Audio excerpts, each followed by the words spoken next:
for joining this episode of Coffee with CallTower. I'm Madison Donor, CallTower's partner marketing strategist, and today on our call, I have John Charles on with Five9. Thanks so much for joining us, John. Can you give us a quick introduction?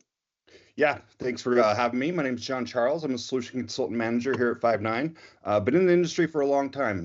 Back in, if anybody remembers 3Com, that's where I started straight out of college. So I definitely learned a lot about technology. I'm really happy to be here at Five9 supporting this effort for sure. Yeah, and you're definitely, if you've been here a while, you're full of answers then. So I'm excited to jump into this discussion with you. And talk a little bit about our partnership. Really excited. CallTower and Five9 has that unique partnership when it comes to contact center. But we really want to talk about, have a little discussion about UC today. So can you tell us a little bit on the UC front, what Five9 has planned for 2025 and some things people might not know about? Yeah, I think more importantly, so some of the UC solutions we support today, obviously Microsoft Teams is one of the big players. We also support Zoom Phone. Nextiva has a UC platform that we integrate with as well as RingCentral. I would say clearly Teams is the clear winner as of right now, or leader. Obviously, any of those other two or three could come up at any point, but Teams is definitely, we've seen the most traction with that in the market. Just looking at kind of the feature set of what we have today and kind of where we're going. So today we have our Teams integration supports two main features. The first one is really a two-way sync presence between Five9 and Teams users. And people say, well, why does that matter? If you think of a contact center, so if I'm in a contact center, I'm sitting there, I answer the phone, but maybe I need to reach out to someone in the back office to actually get an answer. Someone in finance or bill and engineering, I need to actually ask that person a question. So with this integration, we can actually go in from the Five9 agent interface, type in the person we're trying to reach, and then do a conference or transfer with that person, actually seeing if they're available, opposed to putting them on hold, calling them, getting voicemail, or worst case, walk down the hall and find out they're not even there anyway. So we're getting that presence information, and especially with everyone working from home, this presence is huge because we need to know where you are. You may not even be in the same building, state, or even country for that matter. But with this, we actually see who's available and when. The other part to that is we can actually do on-net dialing when we do conference or transfer. Now, this is really dependent on the company and the volume. So as an example, a customer that may do 2 or 3 transfers or conferences between Five9 and the back office users, it may not make sense. If they're doing 3 a month, maybe not. But if they're doing 300, it's a flat rate, one-time bill per month that they're actually paying. So that makes sense. So that one's pretty easy to figure out what's the volume, and I'll tell you exactly which way you should go as far as the integration. So really, those are the two key things. And then you mentioned where are we going to go in the short term as far as roadmap. So the next thing we want to do is we actually want to allow for chat or texting. And it is, I think they do call it chat, but chatting between the Teams users and the Five9 agent. Both interfaces have the chat capability today. We're just working through the API integration and how do we get Teams to chat with Five9 and vice versa. So we're getting really close on that one. Awesome. So if we're looking into 2025, one of the platforms you guys are focusing on is Teams, correct? That's correct. Like I said, it is the team leader. That's the wrong term. It is the industry leader that we're seeing, right? We're seeing the most volume of Five9 customers want to integrate to Teams. So absolutely. Yep. Teams is the team leader. It is the team leader, great. Yeah. Say that 7 times. Yeah, right. The way you describe, the integrations, it's really about enhancing collaboration between not Microsoft Teams, but just teams in general in organizations across different communication channels. Yep, 100% agree. Awesome. And how does your roadmap for these integrations align with the evolving needs of customers and the emerging technologies that are to come with 2025? I know last year the buzzword was AI. Going into 2025, I still think that's a major topic. But how does it align with the evolving needs of not only the customer but technologies? Yeah, that's a great question, and you're correct. The buzz term is AI, and it'll probably be here for a couple of years, just to be clear. So with our UC integrations, we're looking at bringing in AI. So what does that mean?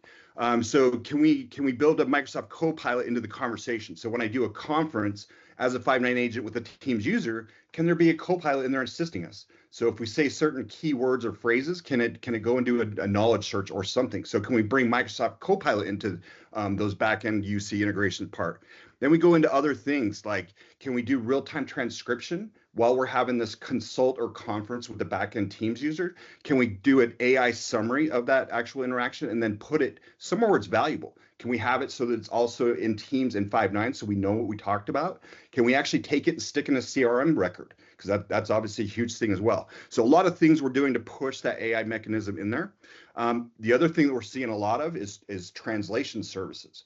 So if you think of, what if I'm an agent and I speak English and I need to get someone in Germany as an example, and I don't speak a lick of German, we could actually bring in that consultant conference with that UC integration, we could bring in a translation service. So that way I don't speak German, but I'm going to understand and hear it in English, and then when I speak, it'll convert it to German and vice versa. So that's going to help improve that overall UC integration.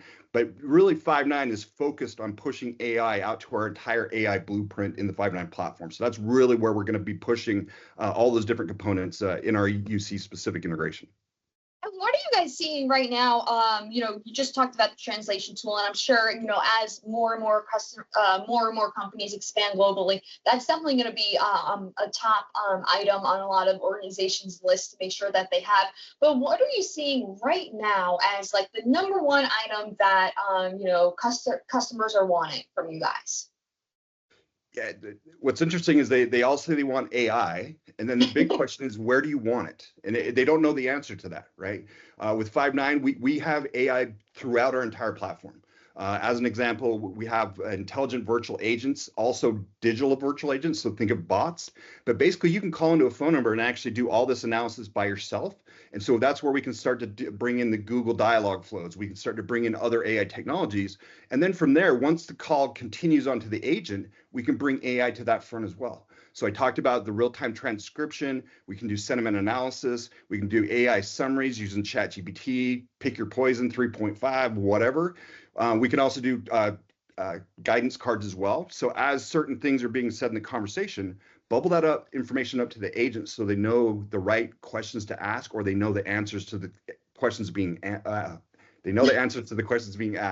And there may be forms and stuff that need to come up as well. So there's a lot of different things we can do there. And then post interaction, we can also start to apply that as well. So we can start to see, okay, what was the path they went through in the IVA? What was said in the conversation? And then in reporting, we can pull all that stuff together and actually get a true customer journey as to what actually happened when they contact the Five9 platform. So lots of different stuff. We're pushing AI throughout the platform. Like I said, don't just say AI. Let me know where you want it, because we have it throughout our platform. Now people need to be more specific.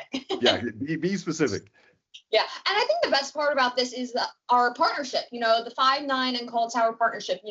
Our different abilities with teams. It really makes us stand out that we could do this together. And that's something, if you're listening, if you're watching, this podcast, definitely reach out. Let's connect. Let's talk about it, and see, where we're a fit for you, and make that work. Because as John said, there is a ton out there, a ton of different, integrations, and how we could be helping you as a business, move forward and just elevate above. So, John, is there anything else that you want to add that we might not have touched on and get out there? Yeah, I'll just add that CallTower is my favorite UC platform, and the reason why is they are the very first. So we actually did our beta testing with CallTower, and they were the first one we rolled out this integration with. So yeah, big thumbs up to CallTower and team for making this work. But yeah, it's been a great partnership for sure. Absolutely. Well, thank you, John, so much for joining us, and thank you all for watching. Make sure to hit that subscribe button so you can get updates when our next episode drops. Thanks so much. Thanks all.